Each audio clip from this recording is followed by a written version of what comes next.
Hello, and happy Friday. Welcome back to another episode of The Trading Desk with me, Joshua Thanos, and my life partner, the Punisher, Jason Main. What's up, Jay? Jay. Quit. Okay, peace out. Send me all your customers. What's going on, guys? Happy Friday. Welcome back. You guys are late because we've been in the chat box for like the last 10 minutes. I was the first one to comment, by the way. Josh was the third one to comment first. But yeah, welcome back. Happy Friday. Hope you're having a good wrap to the evening. Maybe a good weekend.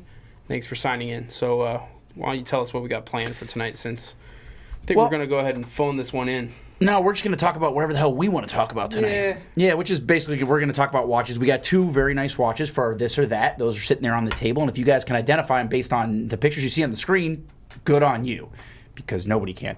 But let's start with wrist shots. Jay, let's do it. What you got there, man? So I am wearing the... He's wearing a Rolex, very guys. Surprising to you guys, the 114060, so non-date ceramic sub. And... couldn't be happier with this watch. 40 millimeters, just great everyday watch, as I always say. Sing praises on it. I think it's not much nicer than the date, which seems to kind of be the trend for my watches. And coincidentally, one of the watches on the table, which I did not pick, is a non-date as well. So Josh likes non-dates also. Yeah, I'm okay with a non-date. And Jason is clearly very excited about what's on his wrist today. So today, let's go ahead and get a little close up there. I have a Seiko on my wrist, a Seiko Turtle. And in fact, it's nicknamed a Ninja Turtle. This is from their Black Series. This one is the SRPC 49. All right, so this is the Seiko Turtle, 44 millimeters. It's the 200 meters dive watch, all black PVD, or is it DLC, Jay? Do you know? That is DLC, I believe. Okay, so Jason says it's DLC. I'll go ahead and what he says. It has black, the supple black leather rubber strap, PVD buckle, and probably when I'm wearing it, I feel like it's my favorite watch. Now, which Ninja Turtle do you think that is? This is Leonardo, Jason. It is? Okay. That's right, yeah. I would have leaned a little more like Raphael. You'd be wrong about that. Okay. And what's really cool about this watch, and let's listen, for hopefully tactile, everybody can hear. Oh, that's so nice. Yeah. So that really beautiful feeling on the rotating bezel. It's spring-loaded. And so with a retail $495, whoa, I'd say that this is probably the nicest sub-$500 watch you can buy, right? I mean, if you look at everything that goes into it, so DLC, it's a mix of different materials and textures, the matte dial, faded indices, orange hand. It has even a 20-minute timer on the bezel. I mean, for everything you get with this watch for $450, unless you're going with like some Sunto dive watch, which would be like really, really nice. But those are right over $1,000 for $495 for a mechanical watch. I don't know if you get a better one. Yeah, I think there might be other Seikos I would pick, but I agree. Seiko for $500 sub $500 watch, it's hard to beat Seiko. Right, you can't beat it. But at this one specifically, and this one is sold out. I believe this was Japanese domestic market only, from what I understand, what I've read online, which I've seen mixed reviews on that or mixed messages on that in that regard. But it's all sold out, and if you search that reference online, I see people asking over $1,000. Doesn't mean they're selling for that. Could well mean that they're selling for less than that, Jason. But people are asking. They're certainly posted and asking and fishing for a price, Yeah. Well, we know how much they pay, Jay. Yeah. Yeah. So, yeah, those are wrist shots. I'm loving this thing. I'm heading to Miami this weekend. I'll probably be wearing this the entire weekend, probably in the warm waters of the Atlantic. Yeah. Southern Atlantic waters. Last time we went down to Florida, I wore the PADI all weekend. That was great. Yeah. What does PADI stand for, Jason? PADI is Professional Association of Dive Instructors. Oh, wow. If I'm not mistaken. That's good job, man. That was great. You're awesome, Jason. Nailing all right. it. So, yeah, if you guys want a nice Seiko that's not a limited edition, which this one is a limited edition, PADI, from what I read, is a special edition. What's the difference? No idea. What I assume, one's limited, because it says limited edition here, and the other one is special, but not limited. So it's special, but not special enough. No, it's not like to be limited. It's not actually special. Well, Patty's, you can Special just like buy how it. your mom tells your sibling that they're special. Or how she says I'm special. She calls me every night and says, Josh, you're special. And I said, you know tucks what? you in. I agree with you. Now, she lives in Florida. I live in Philly, dude. Mine too. So, all right. That's on the wrist today. I've been wearing this for the day. You've been wearing your watch all week. Have you taken that Rolex off this week? No. This is so Yeah, the the Panerai Panerai last went week, right? on Yeah. Saturday after the show, and back in the box, and then this one's been on the wrist all Do you week. do like a weekly rotation? I always try to notice what's on your wrist when I come in, but I don't. So it's hard for me to pay attention. Yeah, you know? I don't really like rotate on a daily basis. It's too much work. The watches I don't keep them out like on top of a desk or anything. They're in the safe. So that means opening up the safe, pulling them out. It's just You keep them in the safe. That's right. Yeah, I tend to rotate them like once a week. If that makes sense. because it's like for me. Yeah, it's a little bit more of a I process. have a little table next to my nightstand with my watch box that has 6 spots, and then below that I have like a little table that has all the extra watches. Yeah. So I'll open that and I'll say, see which one's talking to me today. Hey, pick me, pick me, pick me. You know. It's like the puppies at the puppy store. Yeah, exactly. Yeah. They're clamoring. They're coming to the edge. You're like, pick me, and I'll go ahead and put one on. I'm like, yeah, I don't know. Put it back in, and then I'll look to the bottom drawer. And the Seiko was on the bottom. They just lay flat. They don't get a spot in the box. Right. They're not important I enough. have the same thing with the other watches. Yeah, They just lay them they out kinda there. sit out. Those yeah. ones sit next to your knives, I bet. No, the knives are deeper in the safe. Oh, okay. Yeah, underneath other things. I got you. Those are hidden. They're double redundancy. Okay. Yeah, you have more of like a process for these things. But yeah, so I wake up in the morning, I say, which one? Maybe if I have a client coming in who likes Panerai, I'll wear the Panerai. If I decide I want to have a bracelet watch, I'll decide on a daily basis. So I switch it up almost every day. And then if I don't, it's only because I'm being lazy. Because I forgot and I left one of the watches down on the dining room table and I grabbed it before I leave out that day, or I left it in my car or something. Yeah, I have like a spot where like my keys, my wallet, my knife that I'm carrying, and my watch go. That's like the stuff that I have on me at the time, or what some people will call EDC. Everyday carry. Yeah, my pen. So there's a specific spot where that goes. By the way, guys, hold on. Every single day since I've known Jason, let's get a close up on his neck here. He keeps a special pen. I assume this is for stabbing someone in the neck as well. It's just a pen. No, it's not. I think that's a weapon, Jason. It's just a pen. Oh, yeah, right. So you have that. You carry that in that same spot. I feel like we were on a boat in South Florida in the ocean and you had that pen with you. I don't know. I don't think so. Just in case a predator came up, you could stab him. I may have had like a Fisher waterproof pen Oh, when we were on okay. a boat or Yeah, something. but make sure you sign a check or something, yeah. Anyhow, but yeah, I have a specific spot. So to answer the question, the watch that I'm wearing that week just goes right there with all their stuff, and then I just pick it up in the morning. Yeah. So that's kind of how it works for me. Right. Well, yeah, you plan your days out in advance. Yeah, Whereas I just explode out of bed in a panic, take over. somehow make it to the shower, and then get dressed and run out the front door at full speed. That's kind of my. That's how it Forgetting works to for lock me. the door, and Yeah. Well, listen. That's why I have a little guard dog, and actually, my I don't have to lock my door. I have like an automatic electronic lock. that's So, right. so after 30 seconds, it locks itself. Thank God. So otherwise, I probably would forget. But yeah. All right. So there you go. That's a little insight for you guys. on how our days start every day. All right. So next segment, my favorite segment of the day, my favorite segment of the week, Jason, especially today because I think I got a good chance. Yeah. It's this or that. Dun, dun, dun. All right. You doing? Look at the graphic. Jason's very excited today. Look at making noises. All right. So it looks like, Jason, we have 2 Breitlings here. Yeah, those are tags. Those are not clearly Breitlings. tagged. Tag wires. No, those are actually awesome Rolex watches. The Kings. Some people. That's right, the Crown, the best of the best. So today we picked. So I was thinking of something a little bit different and ended up on this. So I don't know how you gonna rate that. How I'm gonna pitch it. Yeah, but so my idea was, let's do 2 Rolexes that you might be able to buy brand new from a retailer. Because I'll be honest, basically you can't get stainless steel Rolexes at brand new from retailers anymore. They are not allowed. Neither of these models have I seen brand new at a retailer in a while. I think you have a better chance of these than would be like a Submariner, obviously a Daytona. Well, you're not going to see the Milgauss anymore. I mean, the Z Blue, you might see. Well, they still make this. They make this one and the Z Blue. Those are the only 2 that they make. Right, but I haven't seen a Milgauss shipped since November last. Yeah, you're looking. I mean, Well, but the point is that these are a little bit under the radar. You can get them pre-owned for at or just below, like a tad below retail. which is, are they the same retail? Well, I know what the retail is on the Milgauss. That's 8100. What's on the Explorer II? Seeing is that you're same. obsessed with that. 8100. So they both have the same retail, different functions, different watches completely. So let's go ahead and pitch. So I'll start with mine. The watch I picked was the Milgauss.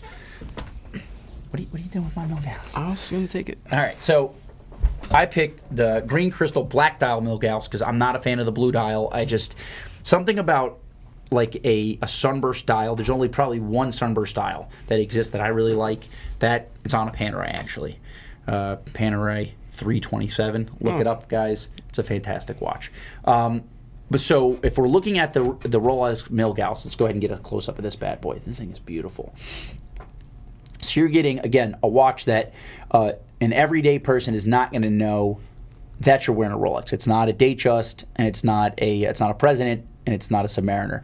So it's an off the beaten path type Rolex. It used to be like one of the cheaper watches that you could find pre-owned because it wasn't like that crazy through retail. Obviously, things have changed. The watch is strengthening, and that's what we'll talk about next. This one has the green crystal.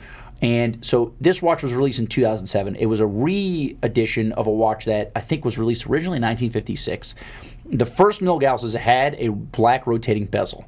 It had this thunderbolt or lightning bolt seconds hand, and it had these pointed hands as well. So that was a differentiator from the original Submariner. So it looked a little bit like a Submariner because it had a rotating bezel, a black dial, but it had different hands and it had the lightning bolt seconds hand, right? So that was discontinued, didn't really sell very well, and then it was re-editioned again, I think like 10 years later, with a smooth bezel, a white dial, and a black dial, but it didn't have the lightning bolt hand. So that was discontinued again, and then re-editioned in 2007. And I think that one thing about this watch and to appreciate it is to know the history of it, because a lot of people don't know that. So if you're wearing this watch, somebody asks you about it, knowing the history is kind of cool, and it makes the watch have a little bit more depth, in my opinion. What was really cool about this watch in 2007 is that, like, this is not a Rolex type watch. If Breitling came out with a green crystal with orange accents on the dial, nobody would bat an eye. But you have a watch from Rolex, which is kind of known for being serious, right? Not whimsical at all. And I mean, what's another whimsical Rolex that you can think of besides like the Rainbow Daytonas? Well, the other one on the table kind of I stands guess. to hearken, but Somewhat. I think what you're getting at is an important part of this essential culture in the Rolex. Like, a lot of guys only collect the quirky Rolexes. Yeah. And they don't go for like the, and something like a sub, which is, main kind of the main watch of the category. Even like a non-date is tad quirky, but not quite as quirky as these. Like the Explorer. I'd say non-date is like the most The like, Explorer straight-laced 39. watch. Yes. This watch, the the Explorer II. There's tons of people that like these off the beaten path kind of unorthodox Rolexes, and So, I agree. I think they're spectacular. 40 millimeters, wears super nice on the wrist. It's got the what, I forgot the name of this clasp, where it doesn't have the flip lock. It's like the Datejust clasp. Yeah, I forget Rolex's official name for it, but it's like a hinged clasp. Upsetting. I was hoping you would have known that, Jason. I'm not So the supposed to know cool things thing you with are. specifically this model with the GV, the green tinted crystal, I think it's just way outside the box for Rolex. Yeah. It's definitely got a cult following. People love the Milgauss. I like that watch quite a bit. At 40 millimeters, it wears like a 41 kind of. So a little larger, which is nice. I can pull that off. Well, it sits flat on the wrist for somebody like, I think it fits, that watch would fit somebody like me with a flat wrist and somebody like you with a round wrist, like very well. Half link adjustment, 40 millimeters, subdued. It has a smooth bezel, not a fluted. So for those reasons, I love this watch. And right now, they're roughly about the same price, right? Yeah, got the Easy Link. Yeah. Also anti-magnetic, so you don't have to, it's a good watch to travel if you're going through security, if you work at a power plant, or if you're some sort of evil genius working with large magnets trying to change the Earth's magnetic fields. You can wear this watch and not have to worry about it. So, again, quirky. Yeah. It's bringing out the quirky side. Yeah. All right, so in a similar kind of aesthetic here, you guys know I love this watch. This is your 216570, or better known as the Polar. That's the Explorer II in 42 millimeter, white dial. Love that orange GMT hand. And then I've said time and again, that white dial with the black around the markers just that stark contrast. Yeah, pops. It just really pops off that dial. And then you guys may or may not know that the earlier version of this in the 40 millimeter, the 16570, had the red GMT hand, whereas this one has the orange, and I think it just really like takes it up a notch. The orange is much brighter and in your face. Just really, really clean. This reminds me of the same kind of stark that you get from people love the Daytona dial. Mm-hmm. In that white Daytona dial with the black subs on the new ceramic Daytona. Right. This has that same kind of like in-your-face pop from the markers. And then in 42 millimeters, applied, all applied. In 42 millimeters, it actually wears pretty well. If you can pull off Datejust 2, I think you have no problem wearing this watch. Is that a little thinner than the Milgauss? I think in some regards it might be. Because I see, this has like the iron cage. Right, the Faraday. Yeah, the Faraday cage, which is maybe going to give it a little girth. So fold over buckle. Flip lock, there you go. Flip lock, and then same. So we have the Easy Link, which is mostly on dive watches, and this is not a dive watch. That's interesting. Right. Well, the Explorer 2 is meant to be more of like a field watch, so it makes sense. Right up your alley. But the Easy Link is nice. Watch wears really, really well. Slim on the wrist. Here, let me see. 42 millimeters. That is Sometimes a I feel 42. like it's too big. So Sometimes I like it. Some guys think it's too large for their wrist. I love that watch. I've been waiting for one. You guys know I've been hinting. I've been waiting for one of those for a while. Get this to work here. All right, there you go. Easy Link. Yeah, it's got the easy half link adjustment, and this has way too many links for me. So I have about a 7 1/4, like between a 7 and 7 1/4 inch wrist. You guys can see this probably wears very similar to how my Panerai wears. My Panerai being a 44 millimeter, but on a strap. This is the 42 millimeter, but on a bracelet. And Rolex has always wear it a little bit larger because of the way that their bracelet's integrated. This feels nice, man. I could probably pull this off. Sometimes I see this and feel like it's too big. Sometimes I see it and say it's just right. But it's definitely doable. One of the things I will say is the integration of the bracelet on the Milgauss is pretty special because it's one of the times you get the Milgauss, the same as like kind of the OP39s. You see how the bracelet comes in past the horns on the lugs. Well, here you can see the difference here. If we put them next to each other, just have them kiss. You're able to get the bracelet on the Milgauss to fold down much closer to the case lugs. See, the link pops out there. So while this is 40 and it wears like a 41, on a smaller wrist, this sits better. Mm-hmm. Where that's a little bit more apt for a larger wrist. So you would say that like both these watches have a place in the same collection, Jason? Yeah, in my collection. Okay. Nah, I like both watches. I would wear both watches, but maybe you will. I really, really have wanted one of these Polars for a little while. So maybe the next one on the list. I like the black dial too. I go back and forth between all these watches, but it's nice because these are somewhat available Rolexes. People aren't killing each other to get them like they are with the Daytonas. Sure. And with the Pepsis now, and for less money, I think it's a value. So you guys can vote. Let's see. Do we have poll results here? I have a feeling it's going to be pretty even. Hey, look at that. It's not really an exciting. We don't have a percentage. Yeah, what happened to the percentage? So it looks like the Rolex Explorer is just a tad bit more popular than the Milgauss. Is there a reason why we don't have percentages today? About 4 millimeters. We don't care. Okay. Yeah, 4 millimeters. You're more beating me by 4 millimeters, Jason. It's the first and last time. So Josh's Russian robots have hacked the percentage on the meter. Yeah.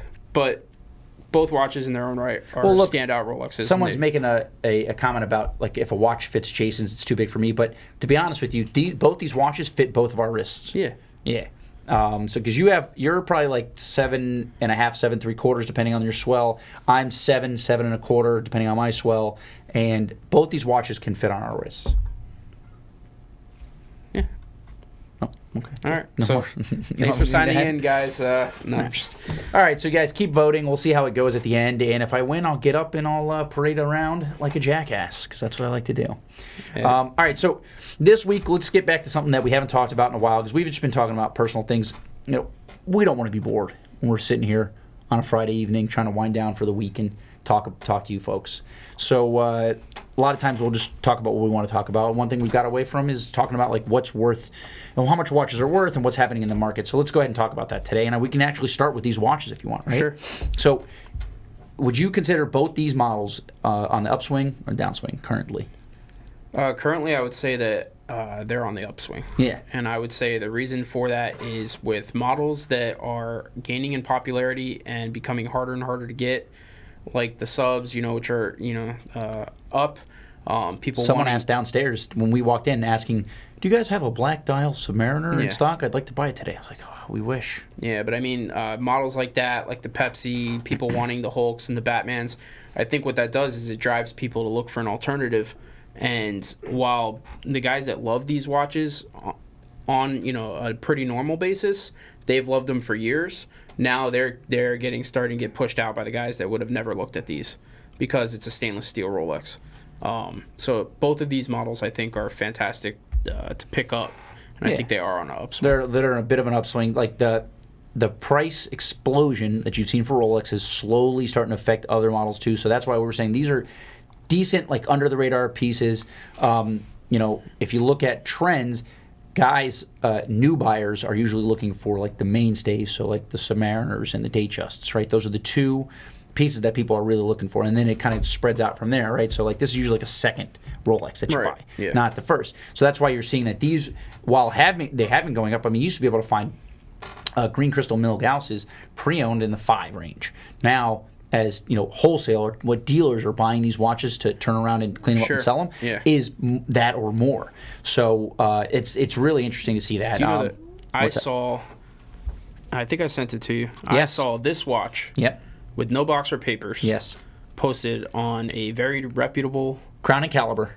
It was not Crown and Caliber. It was? No, it wasn't. Okay. It was Torno. Oh, sorry. Torno. Same thing. This watch, which, if I'm not mistaken, this is posted on our website for $6,500. No, a little bit or more than that. $6,950, something like that. It's within reason. That was like a little over $7,000, I think. Right now is what we're asking for. We had one. They had this watch posted for $88,000 or $8,100 for retail price with no box, no or box papers. or papers. And this watch and is it was like a green crystal Milgauss. 2015. Yeah, 2015, no box, no papers. It's and how nuts. do we even know if it's 2015? And I remember 4 years ago you could buy these for $6,000. Yes, easily. And that's also find, now, like a good deal on that watch pre-owned right now, $7,500. Yeah. On the Explorer II and 42. I mean, but you're even seeing the 40 millimeters Explorers have gone up. So those are watches. About 12 months ago, those took a run. When I first started in this industry, like 5 years ago or so, those were watches that like wholesale dealers would be buying around like 2,500 to 3. Right. Like nobody really wanted it. 2,500 to 3 didn't care what iteration. A 16570, a 16550, whatever it may be. Nobody cared. It was just like $2,500 box papers, $3,000 box papers, whatever. And they would sell for at most like $4,500. Now guys like us are paying like $4,500, $5,000 for these watches for the 40 millimeters, and listing them for sale for $1,000 over that or $1,500 over that. It's crazy. Yeah, I mean, again, we always talk about the all boats rise type of thing, right? Yeah. And the market is just going nuts. And what that leads to is you get this ripple effect out to these models, which is what we're talking about with these. Yeah. And these are just happen to be the coolest watches at the bottom of that line right now. That's true, in my opinion. In Rolex, so they're the top dogs for the lowest of that line. And we're starting to see these rise as well. But to your point, like 12 months ago, the 40 millimeters, the 16570s in both colors, like they just went on a run. Oh, yeah. For like 6 months, they were all up like $1,500. Well, here's a funny story. We opened an office in Hong Kong, and there was pressure to buy watches. So one of our guys went over there and bought a ton of watches for what we considered too much money. We had a ton of these watches, and we didn't know what we were going to do. We're like, crap, we bought these for what we could sell them for or for more than what we could sell them for.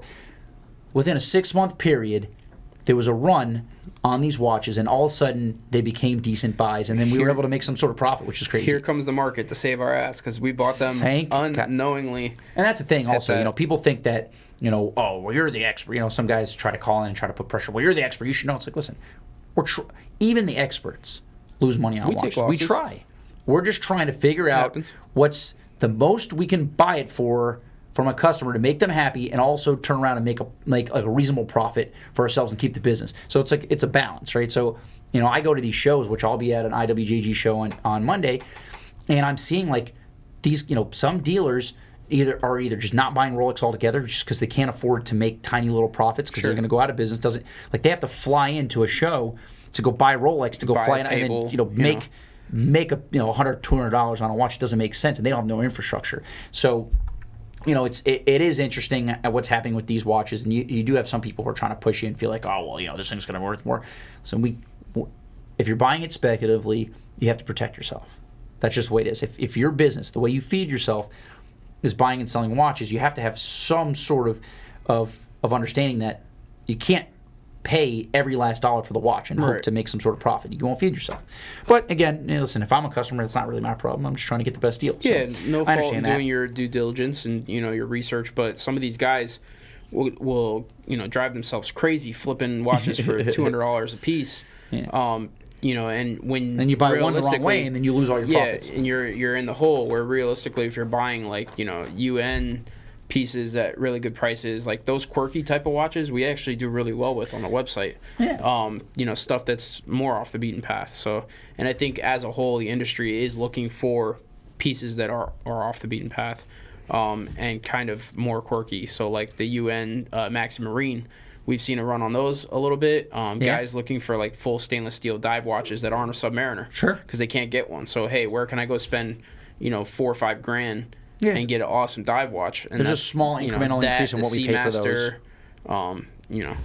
Which well, so one other thing is I've noticed this with the Rolex is obviously one thing is that while the Daytona is holding strong and strengthening a little bit. Sky Dwellers, the blue dial, strong, if not getting a little stronger. White and black are becoming available, so those are selling secondary market closer to retail, and eventually I think they might go down, but who knows? It changes week to week, right? Sure. But my feeling is that white and black dials are going to start inching their way down towards selling right at retail. But the Pepsis, which, everybody who kind of jumped on the bandwagon to get Rolex because they heard their friend was buying about a Daytona and went up double in price. When they came out with the Pepsi, everybody went out and put their name on the list, right? So most of the guys who bought them were thinking, all right, well, even if I don't like the watch, I'll buy it and sell it for a profit, right? That was everybody who bought the watch, I feel like. And I know there were some people who disagree with us that they said that they bought the watch because they love it. Well, okay, you're in the minority, sir. As somebody who sees, Jason and I handle hundreds of watches every week, thousands of watches throughout the year, and we get to see the trends in real time, right? Sure. So while there are a few people who do like to watch. In fact, in our office, there's a lot of contention. But the people who truly like to watch for what it is and would pay a premium for it are in the very minority. People who so my point is in regards to the new Pepsi on the Jubilee. That watch is starting to soften up a little bit. In fact, when I go to the dealer shows, and that's a great way to find out because those guys are running razor-thin margins, so they're going to pay every last dollar until they realize they don't have to, and then they start paying less. Right. So the wholesale or what dealers would pay in order to resell is coming down on those Pepsis. So they used to be $23,000, then they're $21,000 now. They're sub 20. They're sub 20, and I think it's going to start evening out. I mean, it's a $92 or $9,800 retail. I think it's true, and it's very fair to say that they're softening. We've seen it in real time. As Josh is saying, the root beer, even more so. Well, that never even had a bubble. I feel like it was like a week. It was like a week long where people were like, they delivered way more of those than people thought. I got maybe 5 phone calls last week of 5 different guys that are like, hey, they called me, the watch is there, what can I sell it for? Yeah. Don't buy the watch, man. Not if you want to make a profit. If you want to wear it and take a small loss, because that's the other thing. People in this, again, 5 years ago, if you bought a watch for $10,000 and then ended up selling it for $7,500 within a year, that's a good deal. I'm going to own a $10,000 watch for $2,500. And people were understood that now, if you can't make a profit, there's no reason to buy it. It's like, well, listen, this is starting to get out of control. Unless you're set up, unless that's how you're feeding yourself, why are you doing that? Right. And I understand because it became easy, and now people feel like that's just the way it works. I feel like a lot of guys moved out of it being a hobby and enjoying the watch for a year or two on their wrist to moving to becoming micro dealers. They're getting in the dabbling of trying to flip stuff, which only makes sense. You're going to try and take advantage of a market when you see a spike, and you can makes sense, but do so. But makes things a little root beer stressful. is not a piece that you buy at retail to make money on right now. No. But it's still strong. But so other Rolexes that are hot, like the Oyster Flex White Gold Daytona, super hot watch. It still sells right around retail on the secondary market. Yellow Gold is probably a little bit less hot. That's going to sell a little bit, a little bit less. We're seeing some of the somewhat vintage pieces, so like the early 2000s Cokes and Pepsis spiked, and they're kind of staying. They spiked real high, and then they came down a little bit. And now they're you're finding those watches from anywhere between like on low end $8,000 and the top end 15. Well, I think what you're seeing there too is kind of a little bit of a market correction because when the watches shoot up, everybody that has one stowed away says, well, maybe I should sell it right now, right? Look, this is crazy. I should sell mine. Right. Then they flood the market, and then the prices come down because they're available. So the market can change day to day, and the crazy thing is... very much. Well, the crazy thing is that right now, the way things are, 10 years ago, if you wanted to sell your watch and like get it out in the market, like you had to maybe start an eBay account, and there's a lot of process, create PayPal, all this stuff. Now there's eBay, there's PayPal, there's all these forums, so you can get your watch out in the market within an hour. Yeah. Where I feel like people are much more technologically savvy, so there's guys in the past that wouldn't go through the trouble of doing it. Now they feel comfortable to go sell it. So, like literally, if I make an offer on a watch today and I make a strong offer, tomorrow it could change. In fact, that's happened to me. Yeah. The Omega Ultraman. So let's go change gears. So Omega is making special edition Speedmasters, right? The Speedy Tuesday blew up. Snoopy obviously blew up. The old Snoopy. So a bunch of their models went up, while some of them are not. So it's Omega's a really weird case, right? So you have some watches that are selling at insane prices, and others that are like, you can buy them for half price, half retail. Market, yeah. Whereas like Rolex, you don't have that. So I feel like the Omega collector, they're very finicky, and they like if there's hype on a certain thing and it gets really hard to get, like all of a sudden they jump on it, and then there's other pieces like the new CK 2998 kind of fell under market, and I think a lot of people like the first 2998 from what was that, a year and a half ago or so, blew up. It was selling over retail. People were all over it. The new one came out at Basel, but it was also announced with other watches that took the attention, and it kind of flopped a little bit. Well, the blue CK988 is still CK2988 is still somewhat strong. Yeah. The new one, I haven't had any demand for it. I've had one or two people ask me for it. But so the Ultraman comes out, $7,100 retail, which also it's like, okay. So I can buy for $5,250, I can buy a Speedy, the 005 Speedy, on a bracelet with a nice box set, wear that and enjoy it.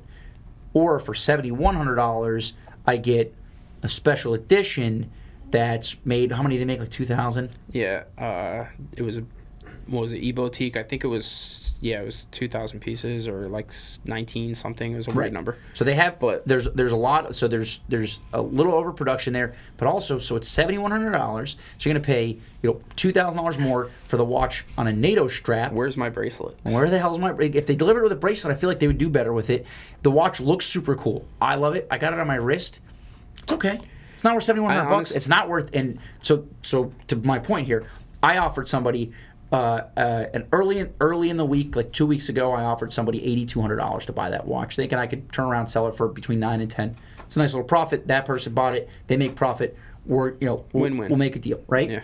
So the person waits about a week and a half, accepts my offer. I don't check the market. I send them a shipping label. They send the watch in.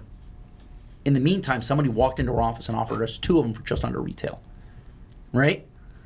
So I had to call her and say, hey, listen, we didn't make the deal yet, but I can't honor my offer at this point because I made it to originally 2 weeks ago and the market's changed. She was okay with it.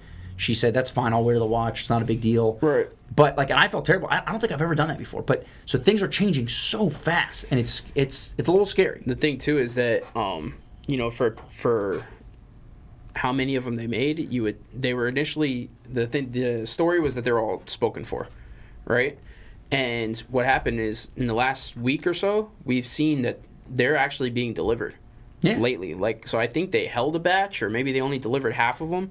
But we've been getting calls with people like, hey, I just got the call. I got one. Yeah, somebody texted me sell today. It? Somebody texted me, I guess from the show. A little bit more readily. Some guy I don't know texted me saying, hey, I was just offered an Ultraman. I bought something else in the meantime since I committed to this, and I have to go pick it up.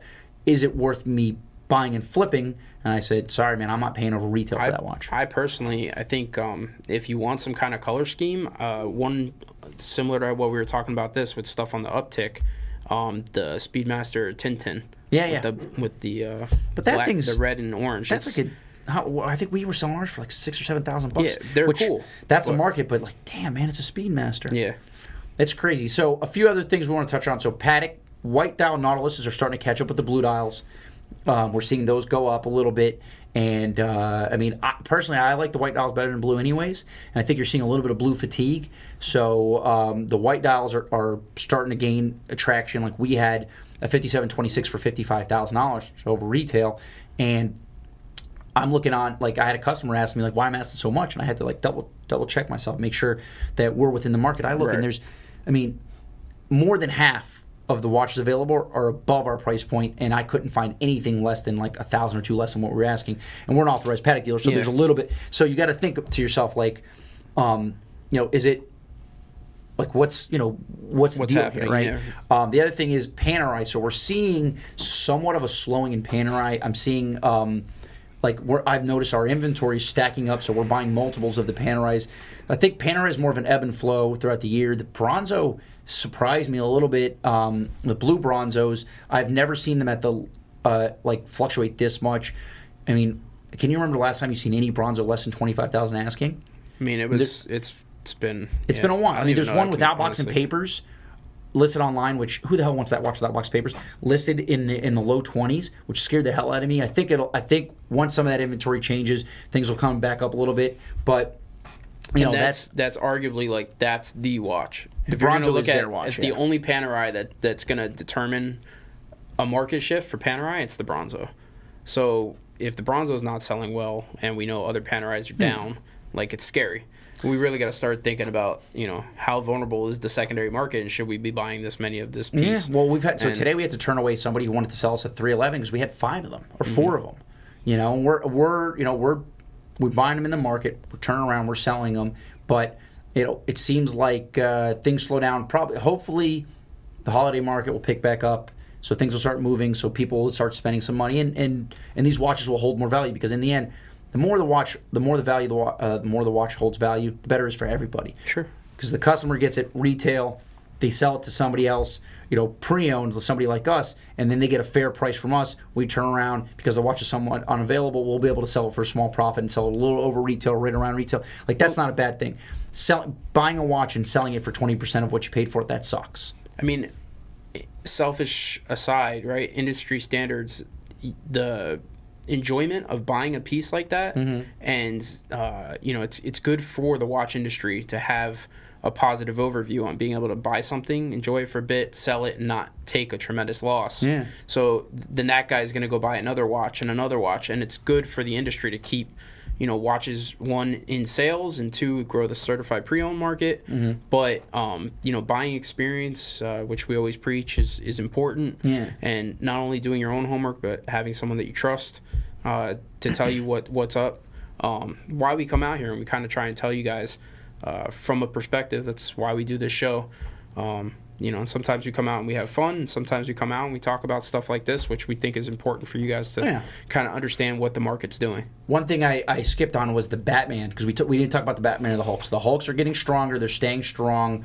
Hulks are smashing. You're finding those probably anywhere between like 11 to 13. Hulk smash. Oh, yeah, so funny, Jason. I'm glad you stopped to acknowledge my joke. Thank you very much. Like it was such a terrible joke that it took me like a good 3 or 4 seconds to realize you had even made one, Jason. But it's all good. I like terrible jokes if you haven't noticed. So you're finding Hulks between $11,000 and $13,000. $11,000 and $13,000 on the open market. Dealers are paying north of $10,000 for them. You have Batmans, which it seems like they're holding pretty strong. They haven't dropped, and you have them like you're finding those between probably like $10,500 and $12,000. Dealers are paying north of $9,000 for those watches. So you're seeing. Those 2 watches are definitely strong, and again, we've said it before, if the Hulk is discontinued, I believe it'll be a $15,000 watch going forward. And then, so also talking how we started with these on rippling out the 116710, the regular black. Yeah, has that's strengthened right. because of the Batman. That's right. Yeah. People love the Batman, can't get one, can't justify spending that much money. Well, I kind of like the black bezel as much as I like the two-tone, and they go with the black. I mean, so that's also getting pretty strong. Yeah, Note 8 subs are strong. I couldn't believe how much I paid for a Note 8 sub the other day. Like, I got a little queasy, and I was worried that I had just made a mistake. So we're at the point now where we're buying some models of Rolex for what we've sold some models of Rolex for. Like, we're past that. Yeah, I mean, I'm buying this watch for a year ago what I've sold them for. Well, like, it's nuts. 3 or 4 years ago, a used Note 8 sub would sell for like $5,500. Yeah. Right, $7,500 retail, and resell for $5,500, and maybe we pay like $4,500. Like, I'm paying way more than that for it now. It's bizarre, dude. It's scary, and like, one thing that, you know, as somebody who makes his living doing this, obviously, thankfully, work for a larger company. I'm not spending my hard-earned dollars on this inventory, but I mean, we treat it like it's our dollars because that's the only way we have to. Because listen, if I make a mistake and I lose money for the company, it's bad, right? I'm gonna look bad. I could lose my job, but also, you know, I have a reputation. Well, not only that, because you know, this is how we make our money is when that stuff sells, and when, you know, so there's other factors into it on that. So yeah, but so the point is that, like, you know, we're when things hit the fan, and I don't know if they will, but if they do, holding such a large inventory can be scary. That's all. Yeah. This is a very serious show, Jason. Yeah, Let's see the poll, back guys. into it. Let's see if I can dance. There's no percentage on there, is there? Let's see. I'm gonna beat you. How many millimeters am I beating you by? Oh, geez, so many millimeters. Oh, we're almost. That's a whole case size. Oh, jeez, bro, you got a 44 millimeter Panerai you're beating me by. This is so upsetting. I think one of the reasons that dial is just so stark, the 216570, the Explorer II, it pops off that screen. You guys don't understand the Milgauss. It's such a great watch. You just don't understand it. The Milgauss is honestly, it's beautiful. I like that watch quite a bit, but I think though clearly with the pull, the winner here is the 42 millimeter puller. Yeah, exactly. But all right, guys. Well, we're gonna go ahead and wrap it up. This has been about 40 minutes of us talking. Has it? Yeah, dude. That long. Well, all right, so extra you can see, bonus edition for you guys. You can see our phone numbers here. I got a few calls this week. I appreciate you guys reaching out to me, working on a few deals for some clients, trying to, you know, get them some good money for watches or getting them a good deal for a watch that they're buying from me. Happy to keep doing so. I'll be in Miami, but I will be working. My cell phone will be with me. So if you want to send me a text, go ahead. You can also follow me on Instagram. I'm Mr. Thanos, at Mr. Thanos. Very simple, very straightforward, at Mr. Thanos, posting nice pictures of nice watches. Jason has a terrible Instagram name. You can go ahead and subscribe to our channel, though. We have 58,000 subscribers so far. Every week it feels like we're gaining subscribers. It's fantastic, and we're looking forward to gaining more. You can subscribe there. You can check us out on Instagram at Watchbox. That's right, at Watchbox. You can also check out the classroom. I had a second classroom meeting. You guys came to class and you learned something, didn't you? Yes, you did. Also, you can check us out on, where else can you check us out? Grubhub, Uber Eats. You can get us on Friendster. You can get us on Napster, BearShare. You can catch us on